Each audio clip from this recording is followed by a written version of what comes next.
नमस्ते साथियों, वंदे मातरम, भारत माता की जय, जय गौ मां। साथियों, जय आयुर्वेद, राजीव भाई अमर रहे।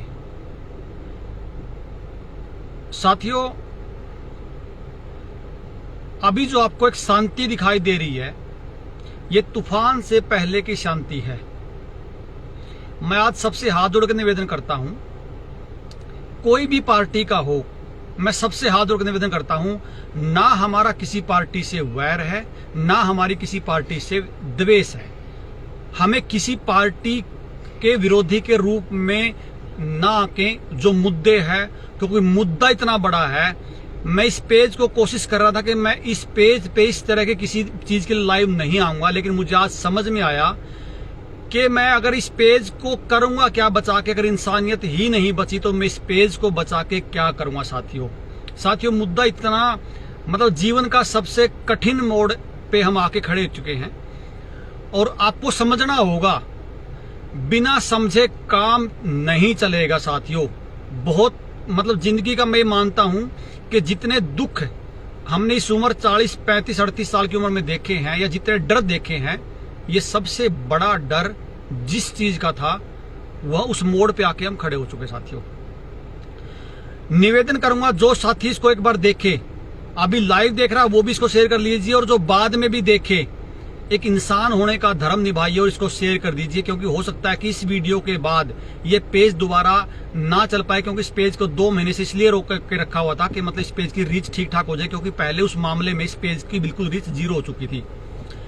मैं बात करूंगा, कल कुछ साथियों ने देवेंद्र भाई को भी सुना होगा उस मामले में पूरी खुल के जो चर्चा करेंगे, कुछ बिंदुओं पे जो बिंदु रह गए थे उस पे अभी चर्चा करने की जरूरत है। साथियों, जो साथी लाइव जुड़े, 20-15 मिनट का लाइव रहेगा, बाकी काम एक बार छोड़ के, क्योंकि हो सकता है बाकी पेजों की तरह भी इस पेज को बिल्कुल भी खत्म कर दें, बिल्कुल भी इस पेज को उड़ा भी सकते हैं, और हो सकता है हम दोबारा इस तरह कोई संपर्क ना बना पाए। तो साथियों, जिसके पास ये वीडियो पहुंचे, ये हमारी इस पे हमारी ये हो सकता है लास्ट ही वीडियो हो, हम इसके आगे इस बात का प्रचार ना कर पाए, क्योंकि आपको पता है कि कोई भी जो चैनल वाला है, न्यूज चैनल वाला, वो हमें कोऑपरेट नहीं कर रहा, वो भी अपनी जगह सही है। साथियों, मैं ज्यादा आपको लंबा नहीं खींचूंगा।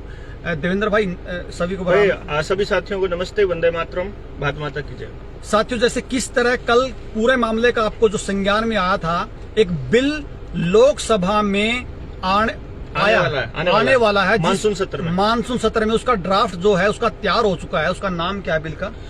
बिल का है हेल्थ लॉ ड्राफ्ट है, health law draft bill, public health bill के नाम से। साथियों, मैं फिर कह रहा हूं, अभी जो आप ये देख रहे हो, जो शांति देख रहे हो, तूफान से पहले की शांति है। इतना बड़ा आपके जीवन में तूफान आने वाला है, समझ नहीं आएगा। आज अभी समझ सकते हो, क्योंकि अगर वो बिल पास हो गया तो हम ये वीडियो बनाने के लायक भी नहीं रहेंगे। एग्जैक्टली, ये बात आप समझ लेना। तो साथियों, शुरू करते हैं। मुख्य बिंदु पे बस चर्चा करेंगे कि वो उसमें समस्या क्या है। नाम जो है वो हेल्थ बिल के नाम पे, लेकिन उसमें है क्या, मैं एक बात इसमें समझा देता हूं। साथियों, अभी जो ये पूरा प्रकरण चला, 2 साल जब पूरा प्रकरण चला, और जब लोग समझने लगे, और आप लोगों की वजह से जब उनका मिशन फेल होना शुरू हुआ, और आप लोगों ने जो उनका अश्वमेध जो घोड़ा था वो रोक दिया, खासकर हरियाणा के संबंधित जिलों में वो घोड़ा को जब रोका, अश्वमेध घोड़े को, तो उनको एक चीज समझ में आ गई कि ये जो लोग हैं ये इतनी आसानी से नहीं हार मारने वाले, इसलिए उन्होंने प्लान बी पे काम करना शुरू कर दिया है। और हमारी जो सबसे बड़ी एक जो समस्या, या हमारी सबसे बड़ी एक सोच जो ये थी कि जो तीसरी लहर है ये क्यों नहीं आ रही, इसका कारण आज हमें समझ में ये आया है कि ये तीसरी लहर अब की बार प्लान बी के तहत लेके आने वाले, पूरी तैयारी के साथ, क्योंकि अगर उसी तैयारी में ये ले आते तो आप दोबारा से उसको फेल कर सकते थे। अब की बार इनका कोई प्लान फेल ना हो, किसी कानून का सहारा लेके, इसलिए इन्होंने प्लान बी पे जो काम किया है। अब ये जो लहर आएगी, लिख लेना, ये लहर इस बिल के पास होने के बाद ही आएगी। तब तक वो लहर रहेगी चाइना में, तब तक वो लहर रहेगी दूसरे देशों में, लेकिन भारत में तभी आएगी जब ये बिल पास हो जाएगा, क्योंकि जिस दिन ये बिल पास हो गया आप कुछ भी नहीं कर पाओगे। देवेंद्र भाई, इस बिल के बारे में मोटी मोटी आप बताना शुरू कर दिए, इस बिल में ऐसा है क्या? दो तीन चीजें मैं आप दोस्तों को बता दूं भाई कि एक तो दूसरे देशों में अभी लहर आती रहेगी, उसके मैं रोज बीच में आपको छेड़ देता हूँ। हाँ चाइना मॉडल, क्योंकि अभी वो लहर चाइना में क्यों है, क्योंकि ये जो बिल का जो प्रारूप है वो चाइना में कभी का लागू हो चुका है। Yes. ये बात ध्यान रखने वाली है। वहां पे जो तीसरी लहर इसलिए सबसे पहले आई है क्योंकि ये सारे के जो इस बिल में चीजें हैं वो सारी ऑलरेडी चाइना में हैं। तो वो चाइना की तरह आप लोग विरोध ना करो, आप लोगों के हाथ किस तरह बांधने हैं वो इस बिल में लेके आएंगे, तब चाइना से उसको बॉर्डर पे क्रॉस कराएंगे। देखो, एक चीज मैं आपको बताऊं कि चाइना हमारे से लगभग 20 साल 25 साल आगे है और टेक्नोलॉजी में तो 50 साल आगे है, लेकिन जो अभी यहाँ हो रहा है वो चाइना में 15 साल पहले, जब 20 साल पहले जिस टाइम पे ये कम्युनिस्ट नहीं आए थे, फासिस्ट नहीं आए थे वहां, उससे पहले का दौर में अभी इस वक्त हम लोग हैं। यानी कि जिस तरह उन्होंने डिक्लेयर कर दिया कि कम्युनिस्ट पार्टी ही रहेगी, वन पार्टी गवर्नमेंट रहेगी, उसी तरह से वन पार्टी गवर्नमेंट या एक ही आदमी देश का मुखिया रहेगा, वो भी यहाँ पर डिक्लेयर जिस दिन हो जाता है, समझ लीजिए चाइनीज मॉडल वहाँ लागू हो जाएगा। अब आ जाइए। तो अभी वहां पर ये चीज है। अभी मैं आपको दो चीजें ये दिखा रहा हूं, मैं आपको दिखा भी देता हूं। मैं अभी जो मैंने रेफरेंस लिया है, मैंने ये टाइम्स ऑफ इंडिया, जो इंडियन एक्सप्रेस की ये रिपोर्ट है, आपके सामने नजर आ रहा होगा। द न्यू ये जो न्यू हेल्थ लॉ ड्राफ्ट है, 4 टायर सिस्टम है, मैं इसको जस्ट बता देता हूं। इसके अंदर क्या है, इस चीज को समझना पड़ेगा आपको। एक अपने देश के अंदर 1897 में एक एक्ट है, 1897 का एपिडेमिक डिजीज एक्ट है। उस एक्ट को रिप्लेस करने के लिए ये प्रपोज किया गया है, ये एक्ट जिसका नाम है नेशनल पब्लिक हेल्थ एक्ट। अभी फिलहाल जो हमारा मॉनसून सत्र है उसमें इसको पेश किया जाएगा। ड्राफ्ट तैयार हो रहा है। 4 टायर सिस्टम है कि हेल्थ मिनिस्ट्री क्या डिफाइन करेगी, केंद्र का क्या रोल होगा, हेल्थ मिनिस्ट्री मतलब केंद्र का रोल मतलब हेल्थ मिनिस्ट्री, और दूसरे नंबर पे जो स्टेट है उसका क्या रोल रहेगा, स्टेट के बाद फिर डिस्ट्रिक्ट लेवल पे क्या होगा, फिर लोकल लेवल पे क्या होगा। 4 जगह पे इसके प्रावधान किए गए हैं कि आपकी ताकतों को अब पूरी तरह से डिफाइन किया जाएगा। जैसे आपको ध्यान हो, अभी जब एडवोकेट नीलेश ओझा ने जब मुंबई के अंदर, मुंबई हाईकोर्ट के अंदर, महाराष्ट्र हाईकोर्ट में जब उन्होंने अपने केसेस डाले और जब हाईकोर्ट ने जब सरकारों से पूछा कि आपके कौन से वो रिसर्च हैं, आपकी कौन सी वो फाइंडिंग्स है और वो मिनट्स ऑफ मीटिंग दिखाओ जिसमें तुम कह रहे हो कि एक्सपर्ट ने कहा है कि ऐसा होगा, एक्सपर्ट की राय है कि तुमको ये लगाना है या ये लगाना है, तो एक्सपर्ट कौन है वो दिखाओ और उनकी वो मिनट्स ऑफ वो मीटिंग दिखाओ और किस किसने क्या क्या कहा। तो सरकार के पास कोई भी एविडेंस नहीं था, किसी भी तरह का कोई वो नहीं था, तो सरकार फंस गई थी वहां पे। और जिस टाइम पे आपको याद हो 21-22 तारीख की बात है ये, जिस टाइम फंस गई सरकार, तो सरकार ने कहा हमें 1 हफ्ते का टाइम दो, और जज ने कहा कि 1 हफ्ते का नहीं, तुम्हें कल 2:30 बजे हमें वो सारा रिकॉर्ड देना है, सारा रिकॉर्ड जितना आज तक का तुम्हारे पास प्रूफ है, जितने भी सबूत हैं कि बीमारी, इलाज, इसके लिए जो भी लग रहा है, जो मैंडेट्स हैं तुम्हारे, इस मैंडेट को जस्टिफाई करने वाले, हमको सारे सबूत चाहिए 2:30 बजे तक। तो सरकार ने क्या किया, 1 बजे डिजास्टर मैनेजमेंट एक्ट को ही विड्रॉ कर लिया। क्योंकि आपको यह बात समझनी होगी कि एक हाई कोर्ट का फैसला पूरे भारत के हर हाई कोर्ट में लागू है, तो मतलब पूरे भारत को सबूत नहीं देना पड़ता और पूरे भारत के साथ ये होता। तो नीलेश ओझा ने अभी उन लोगों से डिमांड करी है कि जिनके चालान कटे थे, मुंह ना ढकने वाले, वो वापस। कविता बहन आप 1 मिनट रुक जाइए, पूरा क्लियर करेंगे। आप पूछ रहे हो कि कहना क्या चाहते हो, हम इस बिल के बारे में अभी बिल के बारे में बता रहे हैं। ये मैं इसलिए बता रहा हूं, ये भूमिका बनानी इसलिए जरूरी है कि सरकारों ने ये देखा है अभी तक कि कौन कौन आदमी लड़ाई लड़ेगा, कैसी लड़ाई लड़ेगा, किस तरह के लोग होंगे उसमें, कौन वकील होंगे और क्या दलील देंगे।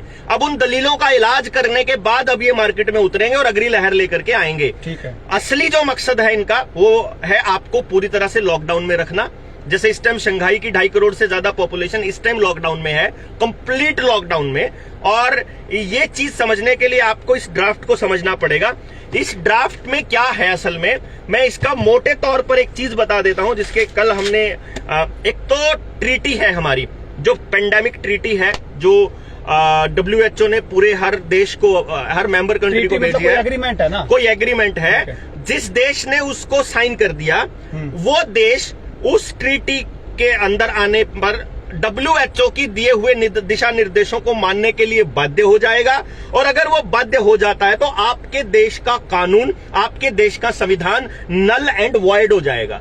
ये बात को समझना बहुत जरूरी है। अगर WHO की ट्रीटी आ जाती है तो आपके देश के कानून, आपके मौलिक अधिकार, आपके जितने भी जो भी चीजें हैं वो सारी की सारी नल एंड वॉइड हो जाएंगी। तो ये ट्रीटी अगर इतनी फायदेमंद होगी तो लोग खुद कहेंगे, अदरवाइज आप इस ट्रीटी को समझिएगा। इस ट्रीटी पे अलग से हम लोग एक वीडियो चलाएंगे। प्रियंका बहन, मैं आपके लिए कह रहा हूँ आप इस वीडियो को जरूर देखना, क्योंकि आपका ये वीडियो देखना बहुत जरूरी है। हाँ, आप जुड़े रहिए इससे। अभी आपको मैं बता दूं, जिस नेशनल पब्लिक हेल्थ बिल की मैं बात कर रहा हूं, जो आने वाले टाइम में कानून बनने वाला है, मानसून सत्र में यह आएगा, और इसके अंदर कौन आदमी की क्या हैसियत रहेगी। जैसे अभी आपने गौर किया होगा, पिछले 3 महीने में आपने मेरी जबान से और हमारे लोगों की, जो जनता सरकार मोर्चा के लोगों की जबान से एक बात सुनी होगी कि ये शरीर मेरा है, मेरी मर्जी है, मैं क्या खाना चाहता हूं, क्या पहनना चाहता हूं, क्या इसके अंदर डालना चाहता हूं, कौन सा कपड़ा पहनूंगा, कौन सा नहीं पहनूंगा, ये मेरी मर्जी है। ये आपने डायलॉग सुना होगा। दूसरा डायलॉग आपने सुना होगा, मेरे बच्चे और मेरे परिवार की रक्षा करना मेरा धर्म है, और मैं जो चाहूंगा वो इस डिसीजन लूंगा, और जो इलाज मैं चाहता हूं वो इलाज मैं लूंगा। ये माना सभी लोगों ने, और ये आवाज उठानी शुरू करी और बोलनी शुरू करी, और सरकार को इसके लिए मतलब बैकफुट पे जाना पड़ा, और सरकारों ने अपने डिसीजंस वापस लिए, स्कूल खुले और सब कुछ हुआ। लेकिन अब सरकार ने इससे सबक लेते हुए एक खेल खेला है। उसमें क्या खेला है, जो ये नेशनल हेल्थ बिल है, इसके अंदर हालांकि आप रिपोर्ट उठाएंगे, आप अभी तक गूगल इसको चेंज नहीं कर पाया है, चेंज करने की जरूरत भी नहीं है, क्योंकि सरकार ने बल्कि बकायदा सारे के सारे चैनल्स को इसके डिटेल दी है। तो इसमें क्या कहा है, बहुत ही खूबसूरत तरीके से मेंशन किया हुआ है। अंग्रेजी भी बोलूंगा मैं, ताकि जो लोग साथी हैं वो पढ़ पाएं, इस लैंग्वेज को समझ पाएं। A new draconian public health legislation to be introduced in the monsoon session of the parliament allows the government to forcibly धक्के से test, quarantine, vaccine the people of India। यानी कि आने वाले वक्त में अगर ये बिल कानून बन जाता है तो ये कानून सरकार को अधिकार देता है कि उसके बाद अगर सरकार चाहे तो आपको आपकी मर्जी के बिना जबरदस्ती टेस्ट कर सकती है, जबरदस्ती क्वारंटाइन कर सकती है। शेयर कर दीजिए, क्योंकि ये हो सकता है इसके बाद ये पेज ही ना बचे। इसको शेयर जरूर करते रहो। शेयर भी कर लेना, वीडियो खत्म होते ही डाउनलोड करके अपने चैनल पे भी लगा लेना। हमें कोई शौक नहीं है कि हमारे चैनल पे ही चले ये वीडियो, लेकिन आप अपनी जगह पे लगा लीजिए। आप इसको अपने भाषा में बोलकर लोगों को बताइए, लेकिन बताना बहुत जरूरी है। Any person can be examined, किसी भी आदमी का टेस्ट किया जा सकता है, vaccinated and given any other treatment without his consent. मतलब किसी भी आदमी को उसकी मर्जी के बिना कोई भी इलाज दिया जा सकता है।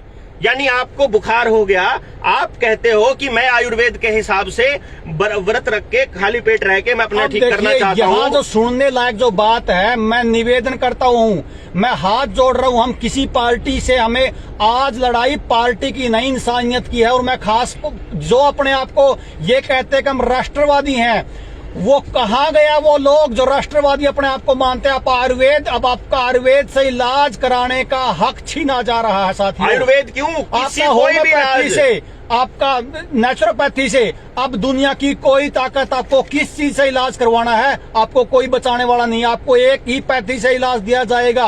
आज पूछिए नुकुरमाना, आप जो आपके सत्ता में जो बैठे हैं जो लोग, उनसे पूछिए कि किस अधिकार पे आप ये बात कह रहे हो, किसने आपसे पूछा। साथियों, आप लोग पूछना शुरू करिए। हमारा किसी पार्टी से विरोध नहीं है, हमारा विरोध ये है कि हमें जीने का अधिकार तो दे दीजिए, हमें जीने का अधिकार तो छोड़ दो। आगे जो बात आएंगी, मैं एक बात आज पहले, अभी इससे पहले बता रहा हूं, जो हमारा इससे हमारा कोई पीछा छुड़वा दे, हम उस पार्टी के गीत गाएंगे, हम कभी टिकट नहीं मांगेंगे, उसकी सदस्यता लेंगे उस पार्टी की। लेकिन हमारी ये बात कोई पार्टी उठा दे, इस भारत में कोई पार्टी हमारी बात उठा दे, हम उसका प्रचार करेंगे। लेकिन इंसानियत के नाते इस इंसानियत को कोई बचाने वाला, कोई पार्टी वाला हो तो हमारी आवाज उठा दे, हम उसके गीत गाएंगे। अगली लाइन समझिए। This legislation allows the government to force people, यानी ये लोगों को जबरदस्ती करना, इसमें सरकार को ये मतलब ताकत देती है फॉर सोशल डिस्टेंसिंग, यानी सरकार जबरदस्ती सोशल डिस्टेंसिंग करवा सकती है इस कानून के हिसाब से। And to carry out the surprise inspection, यानी कि अचानक inspection of the place they live and work in, यानी जहां आप रहते हो और जहां आप काम करते हो वहां औचक निरीक्षण का अधिकार देती है ये सरकार के आदमी को। अब इसमें मैं जोड़ दूं बात है, जो लोग मेरे जैसे जो लोग थे वो ये सोच रहे थे कि भाई चलो सरकार अगर कहीं बाहर नहीं जाने देगी तो मैं अपने खेत में रह के काम चला लूंगा, अपने घर में रह के काम चला लूंगा, मैं दुनियादारी से नाता तोड़ दूंगा। लेकिन मुझे ये चीज नहीं लेनी है, मुझे इसमें नहीं जाना, मुझे अपने बच्चों को बचाना है। अब वो आपका अधिकार नहीं रहा। आप अपने घर में, अपने खेत में जहां भी होगे, आप पे निरीक्षण के नाम पे आपको चिन्हित कर करके आपको ठोका जाएगा। ये कहना चाहता ये कानून, और ये मैं और देवेंद्र भाई नहीं कह रहे, ये कानून कोई भी गूगल से सर्च करके आप इसका ड्राफ्ट निकाल सकते हो। अगर एक बात भी हम गलत इसमें कहें तो हमारे जूते मारना सिर पे। अगली पॉइंट है, the draft law also allows the government to kill birds and animals, यानी कि इसका मतलब ये है जैसे इस बीमारी के ये जानवरों को भी लगाए जा रहे थे, भैंसा का भी ला दिए, कुत्ता का भी ला दिए, अब ये ड्राफ्ट जानवरों को और पक्षियों को मारने का अधिकार देता है सरकार को। समझिए भाई, अब सुनिए मेरी बात ध्यान से। ये जो गाय का जो हम बार बार नाम लेते थे, उनको पता है कि जिस देश में गाय है, उस गाय और संस्कृति है, उसको कोई मिटा नहीं सकता, क्योंकि वो गाय हमारी खेती का अधिकार थी। अगर मेरा कोई कल को डीएपी बंद करता, कोई यूरिया बंद करता, तो मैं मेरे पशुधन से खाद बना के वहां पे डाल सकता था। अगर मेरे पास तेल ना हो तो मैं बैल से खेती कर सकता था। अगर मेरे पास कुछ भी ना हो तो मैं अपने दूध से, सारी चीजों से अपने घर पे गुजारा कर सकता साथियों। लेकिन आज मेरी बात आप लिख लेना, जिस तरह से पहले बीमारी के नाम पे, मैं नाम ले रहा हूं, संघ और बीजेपी के लोगों ने लोगों को ठुकवाने का काम किया, अगली जब लहर आएगी वही लोग सरकार के कहने पे, सरकार ये कहेगी कि जो ये गाय और जो भैंस है इनकी वजह से वायरस की समस्या है, वही लोग जो अपने आप को राष्ट्रवादी कहते हैं, इन सरकारों के चंगुल में आके ये जो रोड पर जो घरों में जो गाय है इनका वध करेंगे और उनको लगेगा कि हम राष्ट्रवादी हैं। साथियों, कांग्रेस तमाशा देखिए, कांग्रेस तो चाहती ये है कि इस देश से गाय खत्म हो। लेफ्टिस्ट तो चाहते भी यही है कि इस देश से गाय खत्म हो। आम आदमी पार्टी की सरकार ने तो कभी गाय की सपोर्ट ही नहीं की, और मैं बीजेपी संघ के लोगों को दिखाऊंगा, वो सरकार के कहने पर राष्ट्रवाद का भरम होते हुए उनको लगेगा कि हम राष्ट्रवादी देश को बचाने निकले। जिस तरह लोगों को ठोका, उसी तरह सबसे पहले शिकार होंगी हमारी गाय जो रोड पे हैं, उसके बाद शिकार होंगी घरों वाली, क्योंकि सरकार, उनको पता है कि जब तक पशुधन किसान के खेत में है उसको कोई दुनिया की ताकत हिलाने वाला, गुलाम बनाने वाला नहीं है। तो सबसे पहला जो टारगेट होगा वो पशुधन का होगा। साथियों, ये लिख लेना, इस बात को आज नोट कर लेना, क्योंकि इसमें एक रिसर्च दी जाएगी कि भैंस और गाय के मुंह से जब जुगाड़ी करती है तो एक गैस निकलती है साथियों। लेकिन वो जो रिसर्च है वो जर्सी गाय की होगी, और मारने का जो आपका प्लान होगा वो देसी गाय को मारने का प्लान होगा। साथियों, मैं आज भी कह रहा हूं, हमारा किसी पार्टी से विरोध नहीं है, लेकिन आप इन पार्टियों के अंधभक्ति में निकलिए बाहर, क्योंकि अब जो विषय है वो इंसान को बचाने का, इंसानियत को बचाने का, साथियों गाय को बचाने का, देश को बचाने का है। हाथ जोड़ रहे हैं आपसे। अगर आपको कहीं हमसे बात करनी हो, हम आपके घर पे आ जाएंगे। समझ लीजिए बात को, विषय इतना बड़ा है, हम आगे मुंह दिखाने लायक नहीं बचेंगे। आगे सुन लो, एक बार इसको साथियों भाई, अभी जाना बहुत जल्दी है, बाहर वेट कर रहे हैं। The bill empowers the state and the local government to take the appropriate measures, यानी ये कानून सरकार को ऐसे कदम उठाने के अधिकार देती है जिसमें क्वारंटाइन करना हो आदमी को, अगर अकेला गिरना हो एक डब्बे के अंदर तो सरकार को अधिकार होगा। डिकंटेमिनेशन द स्पेसीज, आसपास के रास्ते में छिड़काव करना हो क्या है का उसका। आइसोलेटिंग द इन्फेक्शियस एजेंट्स, यानी ऐसे लोग जो फैलाते हैं वायरस, उन लोगों को अलग करके, मतलब उनको आइसोलेट करना। एनिमल बर्ड को डिस्ट्रॉय करना और सरप्राइज एनिमल बर्ड को मतलब एक ऐसी बीमारी, इसका मतलब आएगी 200% ये बीमारी एक ऐसी लेके आएंगे जिसका जो ठिकरा है वो एनिमल पर, बर्ड्स पे फूटेगा बस। साथियों। अगली चीज और, मेडिकल एग्जामिनेशन किया जा सकता है, लेबोरेटरी टेस्ट किया जा सकता है, लेबोरेटरी एग्जामिनेशन। आपको ध्यान हो, जब मेरी गिरफ्तारी हुई थी तो मैंने 16 सेक्टर के जो मेडिकल अस्पताल है, वहां पे जो पीजीआई है, छोटी पीजीआई, उसमें मैंने अपना टेस्ट करवाने से मना कर दिया था। मैंने विरोध किया, मैंने बोला ये मेरा शरीर है, मैं नहीं लूंगा, कोई टेस्ट नहीं कराऊंगा। सरकार को, पुलिस वालों को मेरा डिसीजन मानना पड़ा और मुझे वो ऐसे ही लेकर के गए थे और फिर जुगाड़ किया उन लोगों ने अपने आप से। उसके बाद इस कानून के बाद आपका जबरदस्ती टेस्ट हो सकता है, सब कुछ है। आपका डीएनए सैंपल लिया जा सकता है, आपका ब्लड सैंपल आपकी मर्जी के बिना लिया जा सकता है। आप ये समझो कि आपकी निजता के कोई मतलब नहीं है, आपके ऊपर केवल आरोप लगाना है और आपके ऊपर कोई भी टेस्ट, कोई भी इलाज, कोई भी ये जो लगाते हैं ये केमिकल आपके शरीर में डाला जा सकता है। और साथियों, इसका शिकार सबसे पहले होंगे हमारे जैसे लोग, ये ध्यान रखना। हाँ। इसलिए मैं कह रहा हूँ, हो सकता है हम कुछ दिन बाद आपको कहीं भी ना मिले, ढूंढने से भी ना मिले, और ना वीडियो में मिले, ना कहीं आपको ढूंढने से भी ना मिले। और सबसे बड़ी बात, ये सब कुछ बिना उस आदमी के मर्जी के किया जा सकता है। आपकी माँ, बहन, बेटा, बेटी, कोई नहीं बख्शा जाएगा, आप किसी को नहीं बचा पाओगे। जो 2002 में हुआ था, नरसंहार का दौर आने वाला है, वही वैसा ही जो जिसकी मैं बात कर रहा था। आपको संभलने का मौका भी नहीं दिया जाएगा। अभी 4+1 यानी 5, 4+1G जो टेस्टिंग चलेगी उन रेडिएशंस की, उसी टाइम पर ये कानून आएगा, उसी टाइम पर लोग सड़कों पे गिरने पड़ने लगेंगे, उसी टाइम पर अगली लहर का नाम लेकर के आपको जबरदस्ती उठाया जाएगा, उसी टाइम पर ये लोग तैयारी कर चुके हैं। आपको कितनी तैयारी करनी है ये देखना है। आप अपने जैसे कितने लोगों को इकट्ठा कर सकते हो, आप अपने जैसे लोगों को कितना कर सकते हो। आप अगर आज भी अंधभक्ति में डूबे हुए हो, आपका सर्वनाश निश्चित है। किसी भी पार्टी की अगर ये बात कोई उठाने वाला हो, इसका बिल का कोई विरोध करने वाला हो आपकी पार्टी में, हमें बताइए। हम उसका 1 रुपया कहीं नहीं लगने देंगे। घर से पेट्रोल फूक के उस पार्टी का प्रचार करेंगे। लेकिन साथियों, निकलिए इससे बाहर। आप अगर किसी पार्टी में जाके अपनी सेटिंग करना चाहते हो, अपना घर बसाना चाहते हो, अपने आप को अमीर देखना चाहते हो, तो भूल जाइए, ऐसा कुछ नहीं होने वाला। कोई पैसा, कोई दौलत, कोई प्रॉपर्टी काम नहीं आने वाली है, काम नहीं आने वाली है। पूरे कुनबे के इतिहास बनने वाले हैं। कि मैं फलानी पार्टी से हूँ, मेरा वर्कर बनिया है, मेरा साथ दिए, जुत्ते मारिए उसको पूछिए बात ये। साथियों, कोई साथी खड़ा बाहर, कुछ बात और अर्जेंट बात करनी है, इस वीडियो को अपना पर्सनली मान के इसको जितना शेयर उसका करिए, इसको डाउनलोड कर लीजिए, क्योंकि हो सकता है ये इसके बाद ये पेज ना बचे। वंदे मातरम साथियों, भारत माता की जय, जय गौ मां साथियों।